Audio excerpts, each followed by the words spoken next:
Manger sain et pas cher peut s'avérer être un casse-tête lorsqu'on n'a pas les bonnes adresses. Et encore plus quand on a des petites bouches à nourrir et une charge mentale quotidienne à ce sujet. Et si je vous disais que j'ai trouvé la marque qui mêle produits aux ingrédients vérifiés et savoureux, de multiples références et des prix compétitifs tout au long de l'année.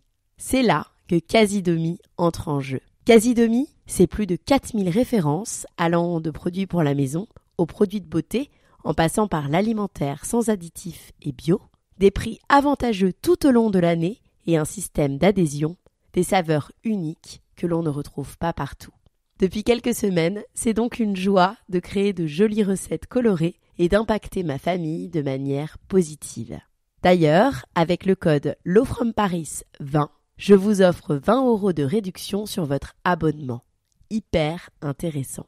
Ensemble, accélérons la transition vers des modes de consommation plus sains et respectueux de la nature.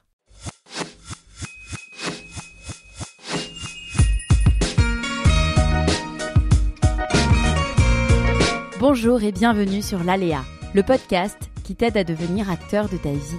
Je suis Laura Pouliken et à travers mon compte Instagram, LowFromParis, ce podcast et toutes mes prises de parole, je te transmets mes cheminements autour du bien-être, de la parentalité, de l'entrepreneuriat, du développement personnel et professionnel. Ici, tu trouveras chaque semaine les parcours, les témoignages ou les conseils d'entrepreneurs, de sportifs, d'artistes, de thérapeutes, de coachs qui t'éveilleront, t'inspireront sur ta propre trajectoire, te permettront de vivre en harmonie avec toi-même et le monde qui nous entoure, t'accompagneront dans la construction de la vie de tes rêves, malgré des aléas que l'on rencontre tous et toutes. Les valeurs qui m'animent, l'amour, l'audace, le bien-être, la contribution. Si tu ne veux pas manquer les nouveaux épisodes, je t'invite à t'abonner au podcast via la plateforme avec laquelle tu m'écoutes. Et si cet épisode te plaît, n'hésite pas à laisser un commentaire et 5 étoiles sur Spotify ou Apple Podcasts, à le partager autour de toi à une sœur, un ami, un membre de ta famille qui aurait besoin d'inspiration pour aller au bout de ses projets.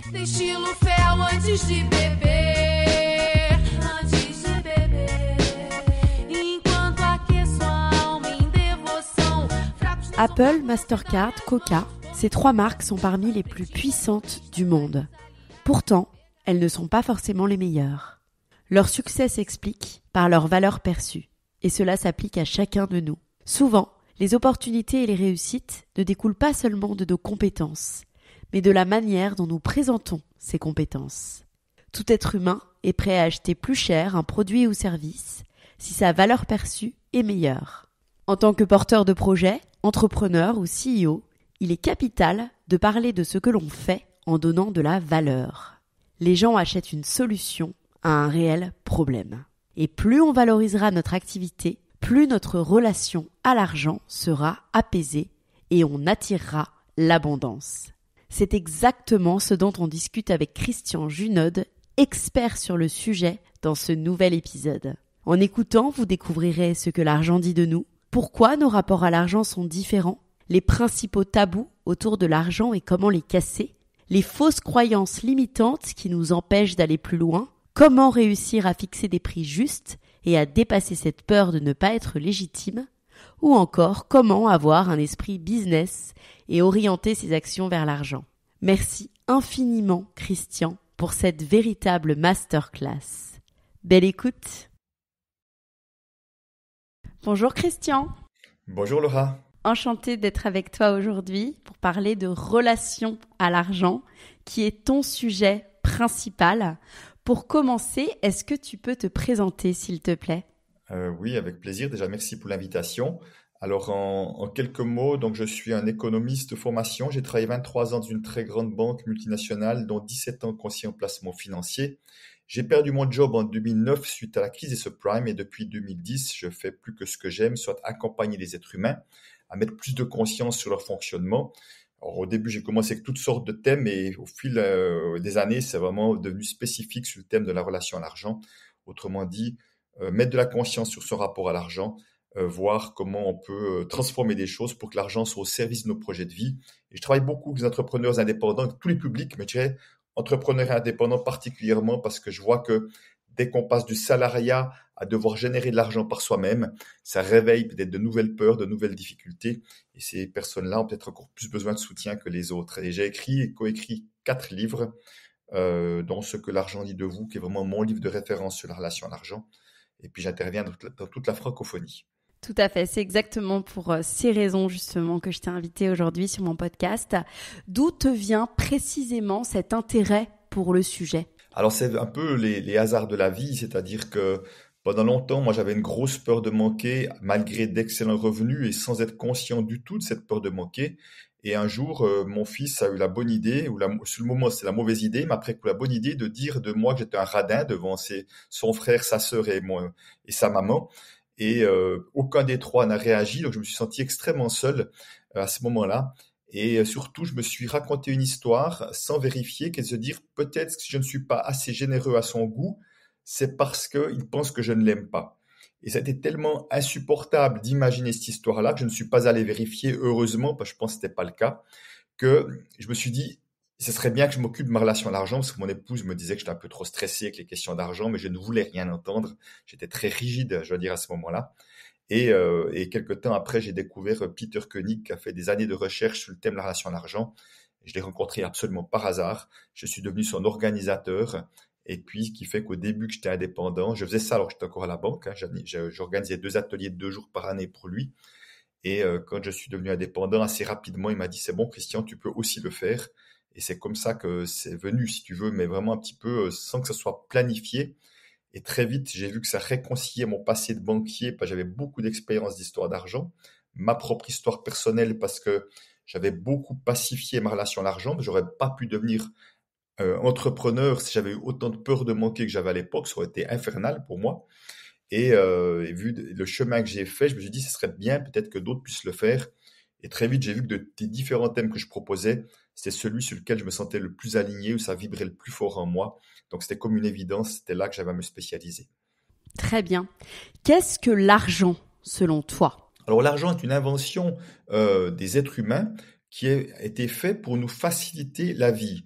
Autrement dit, ça facilite les transactions entre un acheteur et un vendeur. On passe par cet intermédiaire argent qui est quand même beaucoup, beaucoup plus facile que si on devait commencer à troquer la moindre café au restaurant, sa benzine au garage ou son assurance auprès de l'assureur. Ça nous compliquerait beaucoup la vie si on devait trouver des arrangements à chaque fois. Et cet intermédiaire argent est quand même extrêmement pratique et a facilité notre vie. Ça, c'est je dirais, la première chose, parce que dès le moment où il y a une nouvelle invention, il y a toujours un objectif derrière. Et l'objectif premier était celui-ci, et également c'est devenu un étalon commun pour donner de la valeur à un certain nombre de choses. Alors là, je pense que tu fais un podcast qui est gratuit, j'imagine, donc ça c'est pas l'argent dont tu poses en Oui. question, mais à un moment donné, si on s'intéresse à une formation, si on s'intéresse à une voiture, un appartement ou à un habit, on va se dire, c'est bien tout ça, mais et ça vaut combien? Quelle valeur a été donnée à la chose? Et on va donner une valeur argent qui va se manifester dans différentes monnaies suivant où on habite. Mais ce qui compte, c'est qu'on ait le même langage pour qu'on puisse se mettre d'accord, j'achète ou je suis prêt à vendre à ce prix-là, et le langage, en l'occurrence argent, avec différentes monnaies. On va en parler justement. En plus, à un moment donné, j'ai une question par rapport à transformer un projet en un business finalement. Alors, est-ce que tu peux m'expliquer pourquoi les individus développent des relations différentes avec l'argent? Alors oui, il y a toute une série de facteurs, mais vraiment peut-être la chose la plus importante à comprendre, et ce qui fait le piège que beaucoup vivent et dans lequel j'étais tombé moi-même, c'est que les êtres humains donnent un pouvoir à l'argent que l'argent n'a pas. Et je donne cet exemple pour vraiment montrer à quel point c'est quelque chose qui n'a pas de sens de cette manière, c'est-à-dire que on n'attend pas d'une machine à café qui nous fasse un jus de pamplemousse frais, c'est clair, parce que ça n'a pas été créé pour cela. Et en fait, si tu veux, c'est comme si on attendait de l'argent qui nous amène quelque chose pour lequel il n'a pas été créé. Autrement dit, le pouvoir que donne à l'argent, je vais donner quelques exemples, soit plus clair. Certains donnent le pouvoir à l'argent de les rendre libres. D'autres donnent le pouvoir à l'argent de les rendre sécures. D'autres donnent le pouvoir à l'argent de les rendre heureux. Mais certains donnent le pouvoir à l'argent de générer des conflits ou d'être la cause des problèmes dans le monde ou de créer de l'injustice dans le monde. Donc tu vois, c'est des pouvoirs qui sont complètement diamétralement opposés, mais c'est tous des pouvoirs que j'entends régulièrement. Donc, mais l'argent n'a aucun de ses pouvoirs. Je pense qu'on aura l'occasion d'y revenir parce que c'est vraiment au cœur de ce que j'amène. J'appelle ça des projections. On projette quelque chose sur l'argent et à partir de là, on en fait une croyance. Plus j'aurai d'argent, plus je serai sécure dans ma vie. Plus j'aurai d'argent, plus je serai libre dans ma vie. Mais également, plus j'aurai d'argent, plus j'aurai de conflits dans ma vie où je créerai de l'injustice, tu vois. Et en fonction de l'histoire qu'on se raconte, ça va avoir une incidence absolue et centrale sur nos comportements avec l'argent. D'accord. Et est-ce que tu peux m'expliquer si, par exemple, ça dépend de facteurs, on va dire peut-être démographiques, socioculturels? Alors, je peux particulièrement parler de la francophonie, puis c'est là où j'interviens. Les autres pays, je connais pas forcément, en tout cas pas par expérience. J'ai des idées sur certaines cultures, mais pas par expérience pratique, je dirais. Mais je dirais que notre rapport à l'argent, il va dépendre de plusieurs choses. Si je prends l'exemple, si je pense que l'argent est source de conflit, ce n'est jamais le fruit du hasard que si j'ai une croyance comme celle-ci, c'est que inévitablement, j'ai eu des exemples où j'ai vu des situations conflictuelles pour des questions d'argent. Alors, très souvent pour les personnes que j'ai dans mes ateliers, ça va être j'ai vu mes parents qui s'engueulaient pour l'argent, ils se sont entre-déchirés au moment d'un divorce pour l'argent, ou peut-être il y a une succession qui s'est passée dans la famille où c'était l'horreur, il y avait des conflits, tu vois. Donc il y a des exemples qui fait que tout à coup je vais créer une nouvelle croyance de cela. Par exemple, pour ce qui est par exemple de la sécurité, en général, ça peut être soit des personnes qui ont vraiment vécu peut-être des moments très insécures parce qu'il y a peut-être, comme je l'entends parfois, des huissiers qui sont arrivés à la maison, il y a eu des faillites qui fait qu'on s'est retrouvé à rien du tout, à ne pas savoir où aller loger. Donc ils ont vécu des événements plutôt traumatisants. Et pour la plupart des personnes, ce qui était mon cas, puisque moi j'avais projeté ma sécurité sur l'argent, c'était plutôt une difficulté à trouver sa place à la maison, enfin, ne pas se sentir sécure dans son environnement familial. C'est vraiment, en tout cas ça, c'est par manque de présence, par manque d'attention, par manque d'amour. Enfin, voilà, il y a quelque chose qui fait qu'on ne se sent pas en confiance, on se sent pas bien dans cet environnement-là. Donc ça crée de l'insécurité. Et chaque fois qu'on ressent de l'insécurité à l'intérieur de nous, on va essayer de compenser, de chercher la sécurité souvent à l'extérieur pour essayer de compenser ce qui manque, si on veut, hein. Donc, si tu veux, ça peut même être dans l'histoire familiale. Donc, c'est vraiment multifactoriel. Je ne pourrais pas décrire tous les exemples, Bien sûr. mais culturellement, je dirais, il peut y avoir quelques principes. En Suisse, on est très économe, on est très axé sur la prévoyance, par exemple. Donc, beaucoup de liens, beaucoup de personnes en lien avec la notion de sécurité et avec l'argent. Mais je dirais que tous les pays francophones ont un problème avec l'argent dans le sens que c'est un thème tabou, mais il l'est encore plus largement en France qu'il l'est en Suisse. Donc, qu'est-ce que signifie le problème d'un thème tabou? C'est que moins on parle de la chose, plus ça prend de place dans nos vies parce qu'on n'en parle pas, parce qu'on ne libère pas la parole. Donc, ce que tu fais avec moi est un beau cadeau parce qu'on est en train de libérer la parole peut-être pour un certain nombre de personnes. Mais c'est très vrai, c'est un vrai sujet tabou et surtout c'était ma question d'après justement, te demander quels sont les principaux tabous qui entourent l'argent et comment les casser enfin ces tabous parce que c'est exactement ce que tu dis. Même moi dans mon entourage, c'est un sujet qui est voilà qu'on n'aborde pas forcément facilement et moi qui ai vécu aussi beaucoup à l'étranger, j'ai l'impression que c'est encore plus tabou en France que Oui. dans certains autres pays. Alors très clairement, d'ailleurs, la France, parmi les différents pays francophones où je vais, est le seul pays où j'entends régulièrement vivons heureux, vivons cachés. C'est déjà très parlant, déjà juste l'expression, il faut pas se montrer. Et là, j'ai plein d'histoires de gens, enfants qui n'avaient pas le droit de dire vous allez en vacances parce qu'il fallait pas qu'on sache qu'ils faisaient des belles vacances, ou même pire, des gens qui s'enfermaient en fermant les volets, en faisant croire que c'était en vacances alors qu'ils n'étaient pas, pour faire croire qu'ils avaient, enfin, pour pas montrer que c'était pauvre. Enfin, il y a des trucs incroyables, tu vois, dans les comportements des uns et des autres. Mais si tu veux, c'est vrai que la mort et la sexualité sont les deux autres grands thèmes tabous. Et c'est très lié, hein. Sexualité, argent et mort, c'est des thèmes qui sont vraiment très liés. On tourne beaucoup autour de ces trois thèmes-là. Et je suis désolé, j'ai perdu le début de ta question. Pas de souci, c'est les principaux tabous justement autour de l'argent et comment les casser. Ah oui. Alors, tu vois, c'est intéressant parce que quand je fais des conférences ou même dans mes ateliers, à un moment donné, je fais parler aux gens d'argent. De manière très simple, je leur propose d'aller parler de combien ils gagnent, éventuellement de ce qu'ils ont comme économie ou je ne sais quoi. Et même en conférence, je fais ça. Et en général, il y a vraiment une sorte de grand blanc, de grand silence quand je propose ça. Tu vois, je vois des gens qui me regardent un peu bizarrement, me disant, tu vas quand même pas nous faire un truc pareil. Et ce qui est amusant, c'est que à 95% du temps, chaque fois, alors je pose les conditions, le cadre dans lequel ça va se passer, mais au moment où ça commence, il y a l'énergie qui monte dans la salle de manière mais incroyable. Il y a une énergie, Et je dis souvent aux personnes, on devrait vous filmer, les gens ont des sourires, ils parlent avec d'un coup. Tu vois, c'est comme si on libérait une énergie, un Libérateur. espace inconnu et que ça faisait du bien. Tu vois, c'est comme l'énergie bloquée et que ça faisait du bien d'en parler. Et la plupart du temps, les gens disent, ben finalement, c'est pas si sorcier que ça. C'est pas si, ça fait même du bien. Voilà. Donc, c'est vraiment déjà d'oser en parler. Et on peut commencer juste peut-être avec des amis. On dit, tiens, mais si on parlait un petit peu de nos comportements avec l'argent, juste pour casser un peu ce truc-là, parce que, tu sais, je parlais de la peur de manquer. Moi, j'avais des super revenus et malgré tout, peur de manquer. Et très souvent, il y a beaucoup de personnes comme moi qui n'ont pas de problème d'argent et pourtant qui ont peur de manquer. Ils n'osent pas en parler parce qu'ils ont honte. Parce qu'ils ont honte en se disant, mais c'est pas normal, tu vois.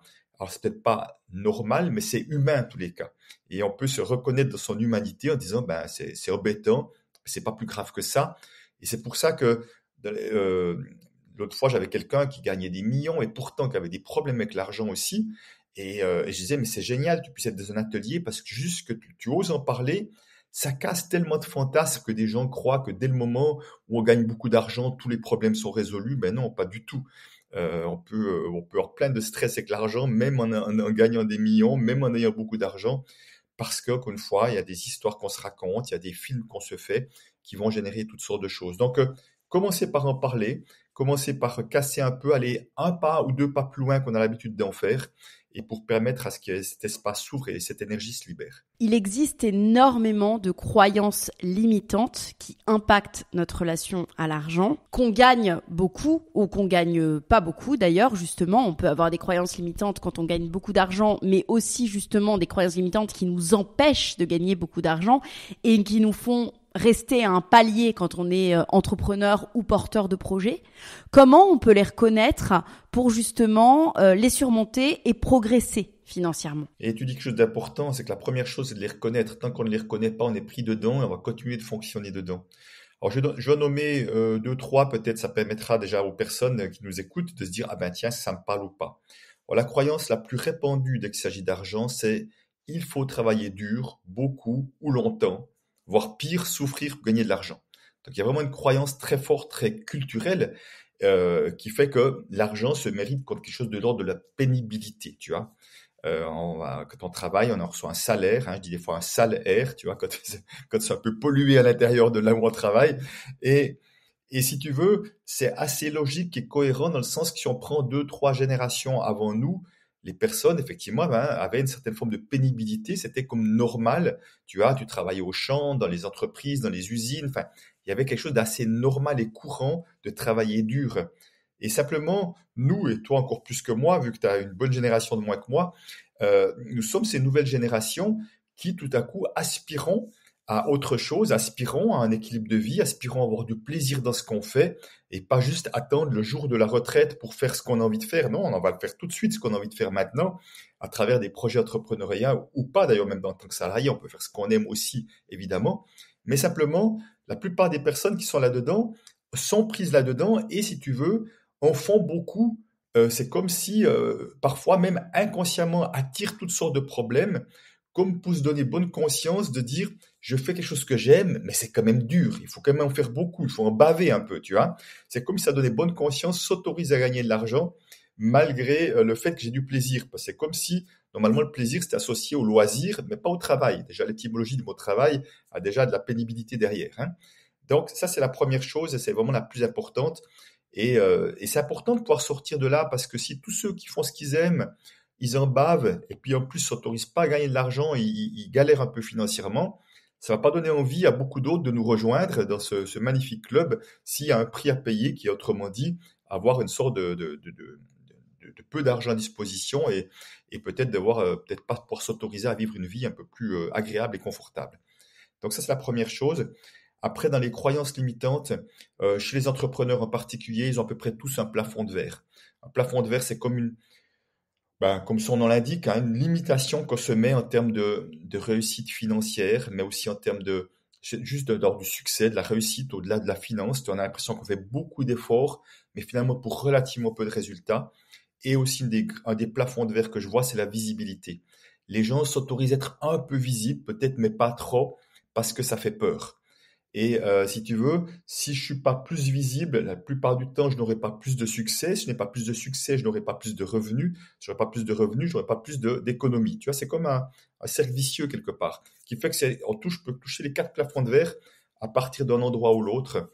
Donc là aussi, derrière tout ça, il y aura toutes sortes de croyances. Et une des croyances que je vois beaucoup, c'est que dès le moment où j'ai du succès, il y a un prix à payer. Ce prix à payer, c'est plus de temps à disposition pour ma famille, mon couple, mes amis, parce qu'il y a des croyances, des erreurs, parce que j'ai la chance d'avoir un certain succès aujourd'hui, mais j'ai plein de monde autour de moi qui me font plein de choses et je fais plus que ce que j'aime.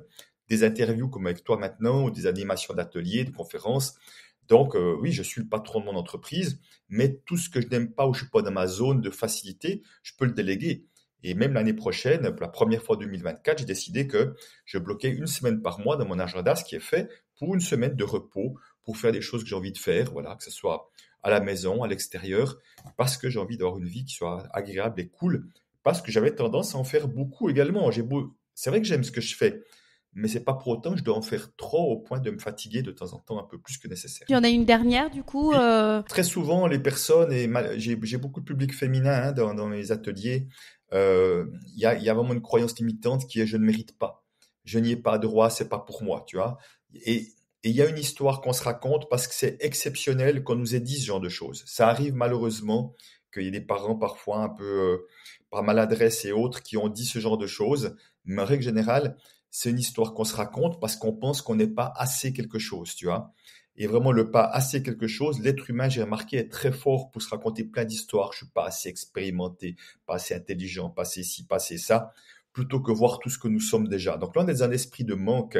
Et ce pas assez fait que je pense que le grand succès n'est pas pour moi. Et quand je fais juste accueillir aux personnes, accueillir le fait qu'ils puissent être quelqu'un de brillant ou de brillante, t'imagines pas le nombre de personnes qui sont juste en larmes, ça ne sort juste pas, parce qu'ils n'arrivent juste pas à imaginer que cette facette d'eux-mêmes, elle existe aussi et ils ont le droit de la rayonner. Une fois qu'on les a identifiées, ces 3 croyances limitantes, comment on peut agir dessus? Qu'est-ce que tu proposes? Qu'est-ce que tu conseilles? Alors, c'est-à-dire c'est important d'aller voir d'où elles viennent. C'est-à-dire que si je prends l'exemple de travailler dur, si c'est associé à des paroles qui ont été dites par un ou l'autre de mes parents, mais parfois c'est pas les paroles, mais c'est ce qui a été montré comme exemple, c'est s'autoriser à être déloyal à ce fonctionnement-là. Et la déloyauté, j'insiste beaucoup, c'est pas du désamour ou un manque de respect, c'est une autorisation à faire autrement, une autorisation à ouvrir une nouvelle voie en quelque sorte. Donc c'est important parce qu'on peut être déloyal effectivement au fait de leur manière de travailler dur pour gagner de l'argent.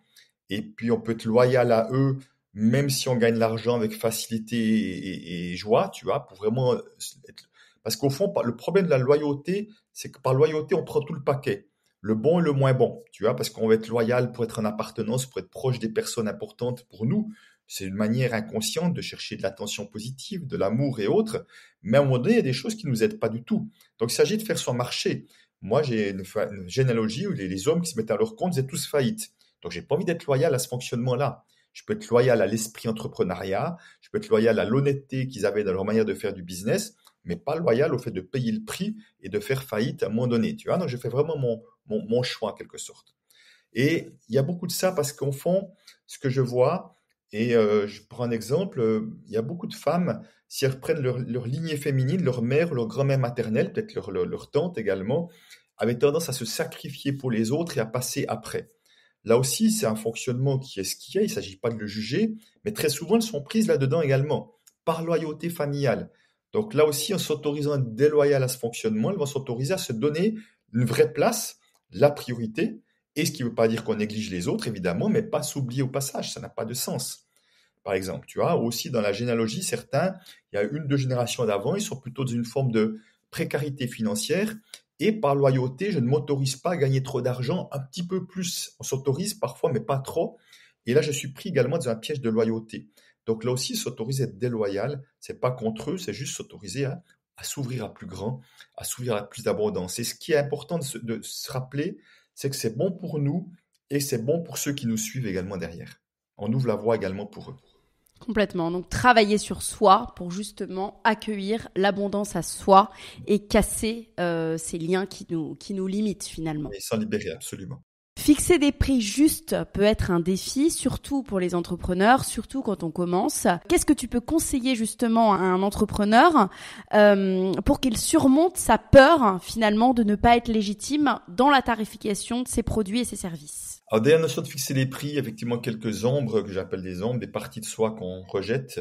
Le côté illégitime en est un. Se sentir légitime, souvent, on garde ça pour soi, ou se sentir imposteur, mais aussi la peur de passer pour injuste parce que pas accessible à tout le monde, pour voleur parce que trop cher pour certains, voire profiteur pour ceux qui sont thérapeutes parce qu'on a peur qu'on dise que c'est des profiteurs de profiter du mal-être des gens pour gagner de l'argent. Tout ça, c'est vraiment du grand classique.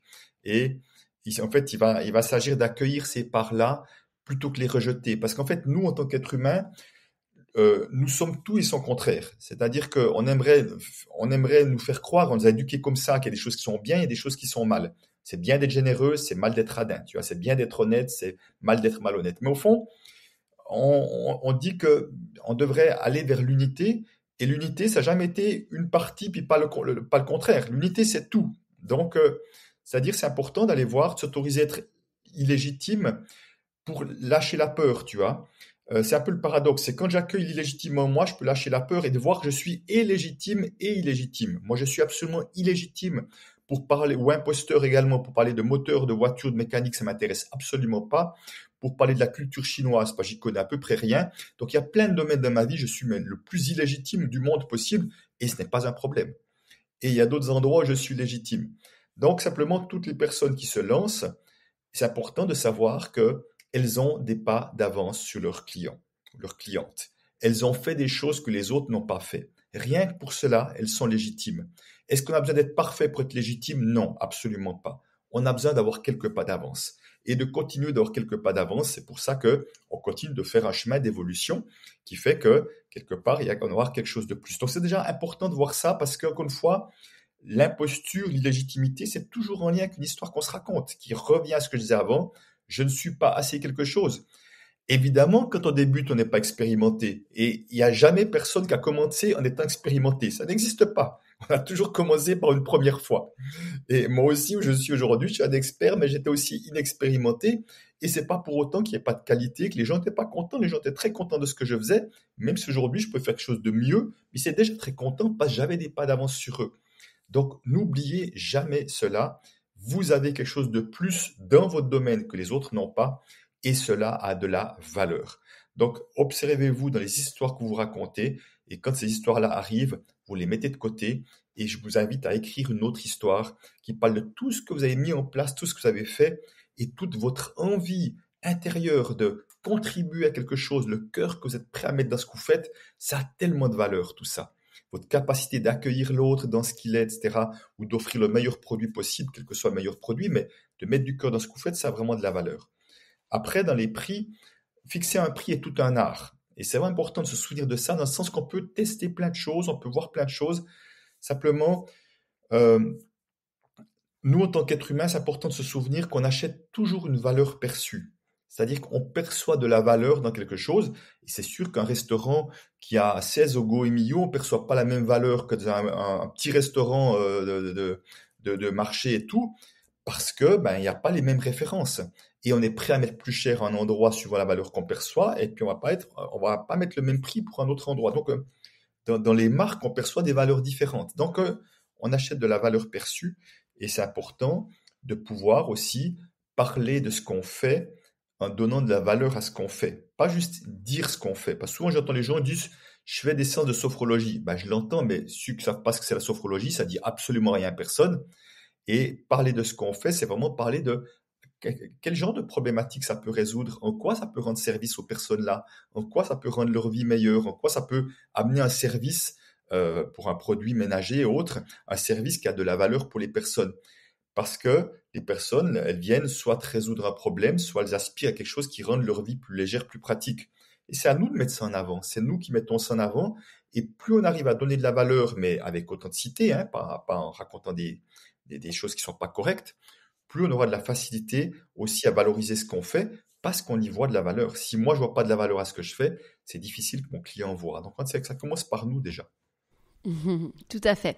Beaucoup qui nous écoutent ont aussi un ou plusieurs side projects qui ne savent pas forcément faire de l'argent ou n'ont pas forcément un esprit orienté business.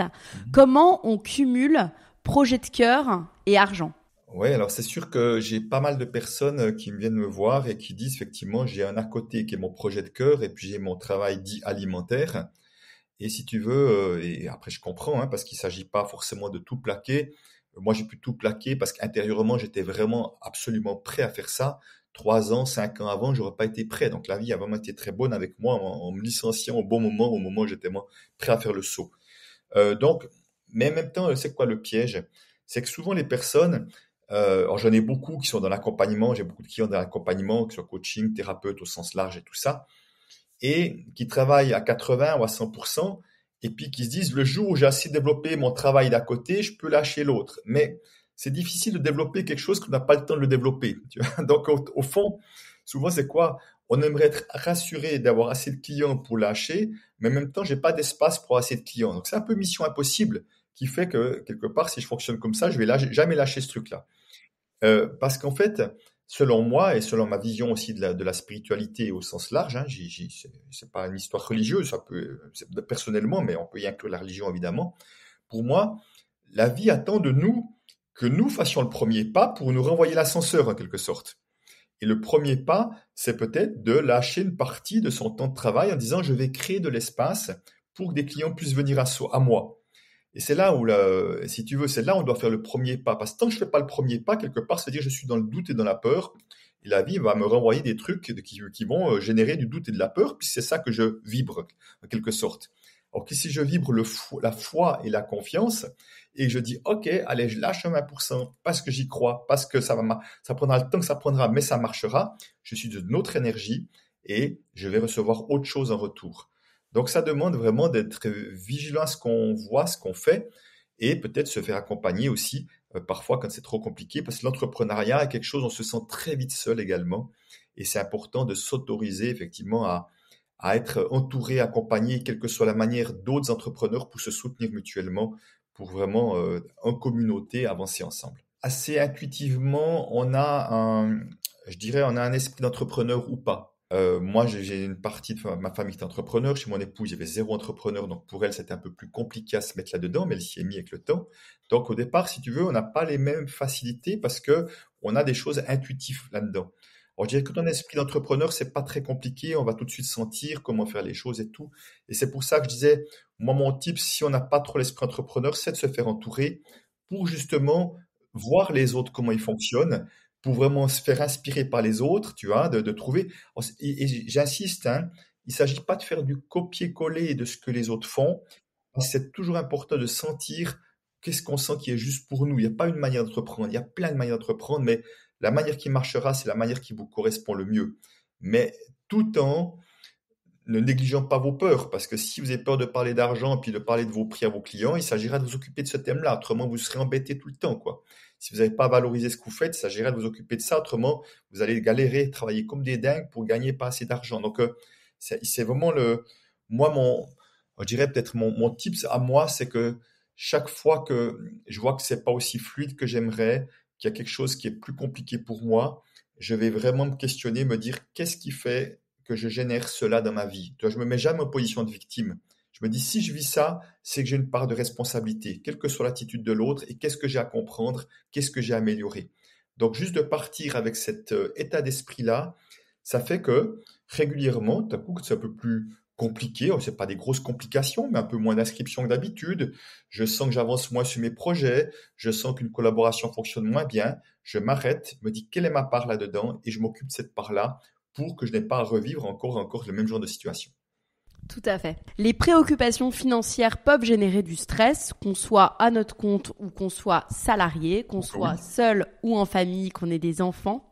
Quels conseils donnerais-tu pour gérer ce stress financier et maintenir une perspective saine, même en période d'incertitude économique ? Alors, c'est vrai qu'on est dans des périodes d'incertitude. Enfin, la vie, de toute façon, c'est de l'incertitude. Ça, l'être humain a de la peine à le croire. Elle aime bien contrôler sa vie, mais il y a un seul problème, c'est que la vie, ça se contrôle pas. Ça, c'est une loi, mais une fois qu'on le comprend, ça aide un petit peu. Par contre, on peut choisir de vivre sa vie plutôt que vouloir contrôler sa vie et de passer à côté, ça c'est un risque. Donc, c'est humain d'avoir des peurs avec l'argent ou avec l'incertitude en général. Simplement, c'est important de ne pas laisser les peurs prendre le dessus. Si tu veux, moi, mon problème pendant une dizaine d'années, c'est que les peurs ont été le moteur de beaucoup de mes actions, parce que j'étais pas conscient que j'avais peur. Alors que j'avais cette peur de manquer qui était omniprésente, mais je n'avais pas conscience. Donc vraiment, la première chose à faire, c'est de vraiment voir comment la peur se manifeste chez moi. Moi, j'ai vraiment le ventre tout tendu. D'ailleurs, on parle de la peur au ventre. Chez moi, c'est vraiment ça, tu vois. C'est à cet endroit-là que c'est tendu. Mais d'autres, ça peut être les épaules. D'autres disent, moi, je commence à m'agiter, à parler vite. Enfin, il peut y avoir différentes formes de manières d'appréhender physiquement ou dans le comportemental quand il y a de la peur. Comment ça se manifeste? Parce que, au fond, on a tous notre tableau de bord comme une voiture, un tableau de bord. On a tous notre tableau de bord intérieur. Mais tant que je connais pas des petits signaux qui peuvent s'allumer ou que je ne regarde pas mon tableau de bord, tu vois, je vais comme subir des choses plutôt que d'être proactif. Parce que dans ma voiture, que je vois qu'il manque de l'essence, je m'occupe d'aller mettre de l'essence, tu vois. Donc, si j'ai un signal qui me met peur de manquer, parce que même si ça m'arrive très rarement, ça peut m'arriver encore, et que je sais comment voir ce signal-là, je peux m'occuper de ma peur dès qu'elle arrive plutôt que la subir en quelque sorte. Donc, vraiment, le premier pas, c'est vraiment d'être capable de voir à quels endroits j'ai tendance à avoir peur, et puis de voir comment les histoires, les pensées que nous avons génèrent de la peur. Je prends un exemple très familial, mais très concret. Euh, Vos enfants sortent le soir, enfin, et puis à un moment donné, ils doivent rentrer à 10h, et puis 10h10, 10h15, et puis ils sont encore pas là. Ben, en général, je ne sais pas si vous avez remarqué, en tout cas moi c'était mon cas, la première pensée qui arrivait, c'est « Ouh là là, j'espère que rien n'est arrivé ». Vous voyez, on est en train de se faire des scénarios qui fait qu'on est en train de générer la peur. C'est la pensée qui génère la peur. Parce que si, à la place de ça, j'avais juste une autre pensée qui est de dire « Waouh, ils s'éclatent tellement qu'ils ont oublié de regarder l'heure », je ne génère pas la peur, la même chose. Je suis juste en train de voir un autre scénario. Donc on voit à quel point nous créons nos peurs nous-mêmes à travers l'histoire qu'on se raconte. Donc, vraiment le pas, et c'est pas un pas qui est enfin, je dirais facile, il est facile à faire, mais simplement, ça demande de la récurrence. C'est que chaque fois on a des pensées qui génèrent de la peur, il s'agit de les voir et de sortir de l'histoire-là, de se dire, oh, juste là, tout de suite, est-ce qu'il y a un réel problème? Non, juste mes enfants qui sont pas là et je me raconte une histoire qui génère de la peur. Mais voilà, mes enfants sont pas là, tu vois? Et si tu veux, est-ce que là, réellement, tout de suite, là, maintenant, je peux garantir que il y a personne qui nous écoute à qui il manque de l'argent au moment où il nous écoute. C'est dans le sens, il ne manque pas d'argent pour nous écouter. Vous pouvez nous écouter, toi et moi, que vous ayez beaucoup d'argent ou vous soyez en dette sur sur vos comptes, vous pouvez nous écouter quand même. Donc, la grande majorité des personnes, il leur manque pas d'argent à l'instant, maintenant, juste à l'instant, mais ils ont peur qu'il leur manque de l'argent à la fin de la semaine, à la fin du mois, peut-être quand les enfants seront aux études ou à leur retraite, tu vois. La plupart des histoires qu'on se raconte, elles sont en lien avec quelque chose qui va se passer plus tard, qui arrivera ou qui arrivera pas, je ne sais pas. Donc, c'est vraiment, ça commence par là, c'est vraiment d'aller voir que ce sont les histoires qu'on se raconte, nos pensées qui génèrent des peurs, et d'être capable à revenir à l'instant présent, encore et encore, de se dire, est-ce que là tout de suite, j'ai réellement un problème à l'instant T? Et on verra que la plupart du temps, c'est pas le cas. Et si c'est le cas, ben, il s'agit de mettre une action en place. Et puis si c'est pas le cas, ben, il s'agit par la respiration, on peut revenir à l'instant présent et puis de recommencer à œuvrer à ce qu'on a à faire. C'est hyper rassurant finalement parce que on voit qu'avec de l'éducation financière, on peut mettre dehors nos peurs et changer nos comportements et notre relation à l'argent. Je vais finir par une dernière question. Quelle est peut-être la principale leçon de tout ton apprentissage par rapport à l'argent? De tout mon apprentissage par rapport à l'argent, je dirais pour moi deux choses. La première, c'est que ce que j'ai vu, c'est que le meilleur moyen d'avoir une bonne relation à l'argent, c'est d'apprendre à mieux et plus s'aimer. J'ai pas trouvé d'autre voie que celle-ci. Donc quelque part, mes activités, je le dis pas comme ça, mais je le dis en interview, c'est de l'amour de soi. J'amène les personnes amenées à plus s'aimer, parce que si on s'aime plus, on n'a pas de raison de se mettre des croyances limitantes. Si on s'aime, ça n'a pas de sens, tu vois. Il n'y a pas de sens de vouloir se rabaisser si je m'aime. Ça n'a pas de sens non plus, c'est pas de l'amour non plus. Donc, l'amour de soi, c'est ce qui va améliorer notre relation à l'argent, mais notre relation à tout dans le monde, j'ai envie de dire, hein, à soi et aux autres, évidemment aussi. Ça, c'est la première chose. Et puis, la deuxième chose, c'est que pour avoir une bonne relation à l'argent, ça demande aussi de cesser de projeter, autrement dit, de donner un pouvoir à l'argent que l'argent n'a pas. C'est-à-dire que si je donne le pouvoir à l'argent de me rendre libre, de me rendre sécure, je vais dire, OK, qu'est-ce qui est insécure en moi et comment je peux le proposer, comment je peux m'en occuper, puis c'est bien là que le problème. Qu'est-ce qui est coincé, prisonnier, bloqué chez moi qui fait que je cherche ma liberté à l'extérieur sur l'argent? Donc, si tu veux, dès le moment où je vois que l'argent est juste un révélateur de part de moi, eh ben, je peux voir ma relation à l'argent comme une formidable opportunité d'être plus moi-même, plus dans l'amour de moi et d'avoir une vie qui soit plus sereine, plus agréable, qui fait que l'argent va devenir au service de mes projets de vie plutôt qu'être ce blocage, ce frein, je ne sais pas. Merci beaucoup Christian. Merci Laura. Cet épisode est maintenant terminé. En espérant qu'il vous ait plu, je vous donne rendez-vous maintenant sur le compte Instagram lalea.podcast pour découvrir les coulisses de l'interview.